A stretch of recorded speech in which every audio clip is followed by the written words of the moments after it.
You ever had something you thought was a brilliant idea and you took it in there to your family and your loved ones and they shot it down? You know why they shot it down? Because they couldn't see it. Well, one or two things, but nothing's better than that. Not jewelry, not big house I have, not the cars, but it's the joy. That's where the joy is, in helping others. That's where the success is, in helping others. I've been doing because I'm tormented by what shall be. I want to hasten my process so that I can get to an expected end, but that cannot be done.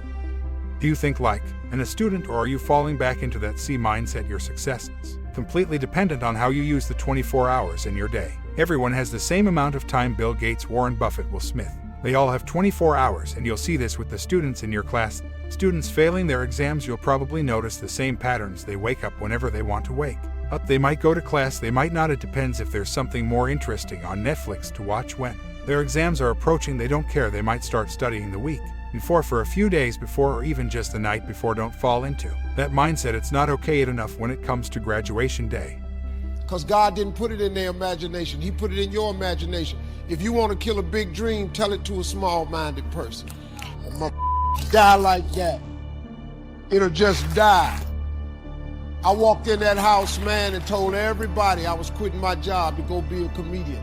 Everybody in that house shot that down. My ex-wife shot it down. Her mother-in-law shot it down. My mama shot it down. All my friends shot it down. My brothers and sisters shot it down. Don't you quit your job, go be no comedian. You can't make no money telling no jokes like that. It's 1985. Who you think you are? If I had listened to them, I wouldn't even be here today. But I didn't listen because it was evidently clear to me. I just got back from South Africa. It's a beautiful country, but there are places there with terrible poverty that need help. And Africa is just the tip of the iceberg. The Middle East needs your help. Japan needs your help. Alabama needs your help. Tennessee needs your help. Louisiana needs your help. Philadelphia needs your help. The world needs a lot, and we need it from you. We really do. We need it from you young people. I mean, I'm not speaking for the rest of us up here, but I know I'm getting a little grayer. We need it from you, the young people, because remember this. So you got to get out there. You got to give it everything you got, whether it's your time, your talent. God had put it in my imagination that one day I would be on stage. That was an old song that the Temptations had. It was written by Donny Hathaway, and it's called A Song for You. And one of the stanzas in the song I used to sing as a little boy. I've acted out my life on stages with 10,000 people watching, and we are alone, and I'm singing this song for you. I used to always imagine myself in front of 10,000 people. Man, I'm one of the original kings of comedy, man. You know how many people I done been in front of? I done told jokes in front of 44,000 people before. But if I had listened to my mother, who was saved and a Christian and a Sunday school teacher, if I had listened to her, I wouldn't have quit my job. All my brothers, everybody told me, you can't go be no comedian. I left anyway. I won amateur night on October 8th, 1985. I won $50. I went to work the next day, October 9th, 1985. Quit my job. Everybody in my neighborhood called me a fool. I can achieve whatever I want. It's worth it to me to pay this kind of price. It really doesn't matter what you're going through. How you deal with it is all that matters. The only way you're going to push past the mountain of obstacles, the late night studying until 3 in the morning, the multiple deadlines that just keep coming and coming. You need to have extraordinary focus, a crystal clear vision of exactly what it is you're aiming to achieve, whether it's getting that a grade or 4.0 GPA or getting into the most prestigious university in the country. You need to work out exactly how you're going to make it happen. You need to make it first thing you think about when you wake up. It's only then that you have a chance. Your prayers or your treasures. I pray that you put your slippers way under the bed tonight, so that when you wake up in the morning, you have to get on your knees to reach them. And while you're down there, say thank you for grace. Thank you for mercy. Thank you for understanding. Thank you for wisdom. Thank you for parents. Thank you for love. Thank you for kindness. Thank you for humility. Thank you for peace. Thank you for prosperity. Say thank you in advance for what's already yours.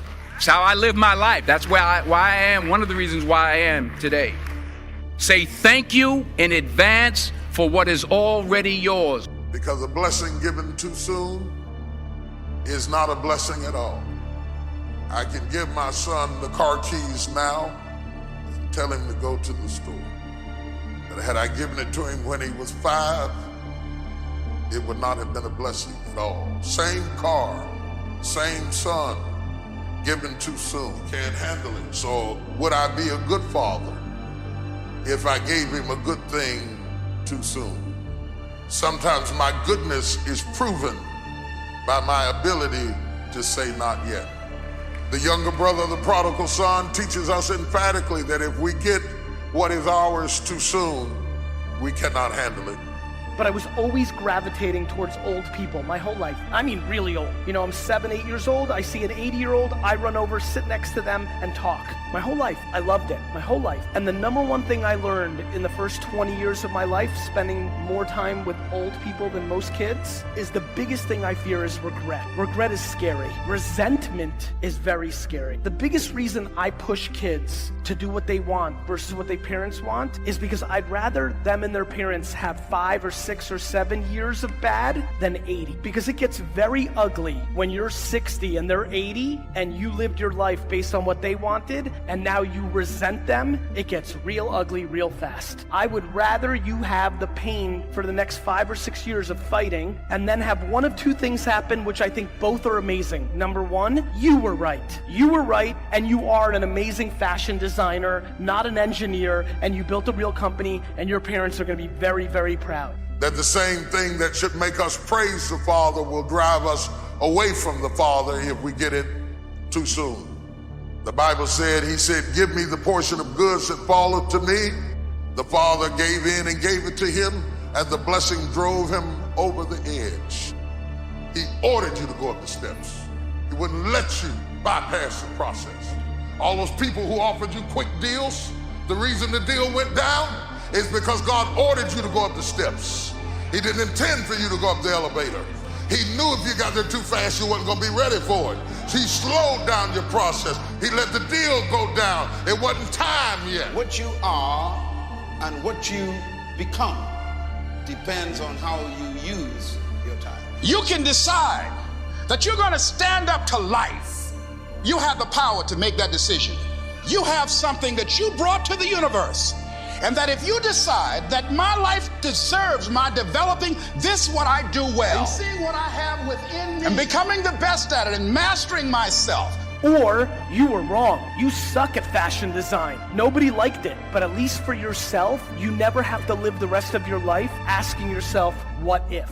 You win both ways. You live in a culture, I know, I watch. You live in a culture with a lot of expectations. You live in a culture where parents treat their kids as a property that indicates who they are. So does most of the world. This is not a Southeast Asia thing. This is not a Indonesia thing. This is a world thing. Parents are insecure too, and they like their kids closing their gap. We have to start talking about this because now that it costs $0 to start a Spotify podcast, now that you can do that at 9 p.m., now there's nothing left. In 1974, not having money and time was an excuse. In 2019, it is not. You're going to look in the mirror and say, I did this despite all the obstacles. Setbacks, I did it, and that feeling you will have of accomplishment and triumph will be like nothing you've ever experienced. It's a feeling that you will take with you for the rest of your life. So when it's time to study and your automatic reaction is to fight it and procrastinate, take a few minutes to think about it. Think about what you're doing, that small decision of choosing to procrastinate is you choosing to settle with what you have pushed past it. Study their dreams.